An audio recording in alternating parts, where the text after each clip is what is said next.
ये इस वक्त देख सकते हैं कि पुलिस किस तरह इन लोगों को भगा रही है। इस्लामाबाद हाई कोर्ट के बाहर से आवाम को पुलिस की बड़ी तादाद कारकुनान को भगा रही है।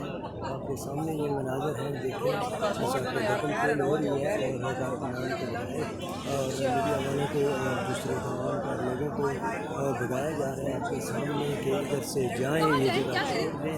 ये जबकि कोर्ट मर्द ये कह रहे हैं कि हम दूसरी साइड तक खड़े हो जाते हैं। लेकिन आपको दिखा रहे हैं इस्लामाबाद हाई कोर्ट के बाहर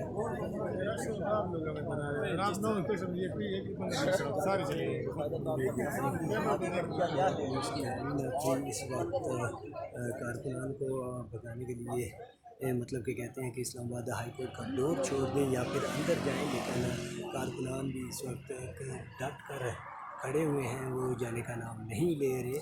तो ये आज इस्लामाबाद हाई कोर्ट के बाहर तमाम तर मनाजर हैं, आप लोग देख सकते हैं। लाइव मनाजर हैं इस्लामाबाद हाई कोर्ट के बाहर, नहीं जाए और अब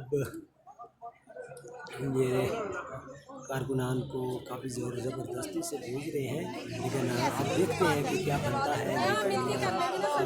उनको एक दो दफ़ा कहा गया कि जाओ जाओ, पुलिस है और कारकुनान नारेबाजी कर रहे हैं और दूसरी साइड पर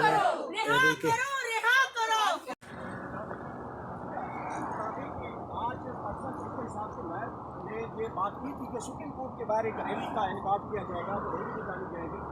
तो जजेस की सॉलिडारिटी के लिए, कानून की पासदारी के लिए, अदलिया की आज़ादी के लिए ये सब कुछ किया जाना था, लेकिन ताहाल कोई रैली नहीं निकाली कि सुप्रीम कोर्ट के बाहर लोग एहतजाज है।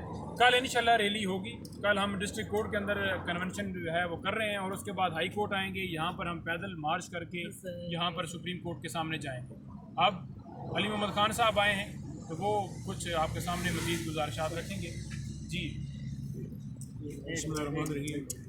भाई आप बस कर दे, न्यू बना इसको बंद कर दे यार। ऐसा क्या कर रहे हैं? हेलो जी गो भाई ना जंगर नहीं रे मुझे कसम यार, थोड़ा जब पीछे ना माइक लगा यार, पीछे हो जाए सर। बिट या 497 के तहत सुना जाएगा, जो कि हमारे वकील कैसर इमाम साहब ने दायर की थी 497 के तहत। तो आज खोसा साहब भी वहाँ पे पेश हुए थे, नैब के भी प्रोसिक्यूटर उधर ही थे। तो डिसाइड ये हुआ कि एप्लीकेशन जो हमने 497 के तहत दायर की थी उसी को मद्देनज़र रखते हुए अब हमारे जज साहिबान दरखास्त को सुनेंगे, क्योंकि स्पेशल डीपी है अभी खान साहब की। तो केस जो है वो पीर के लिए फाद साहब का मुलतवी कर दिया गया। पीर के लिए पेन किलर।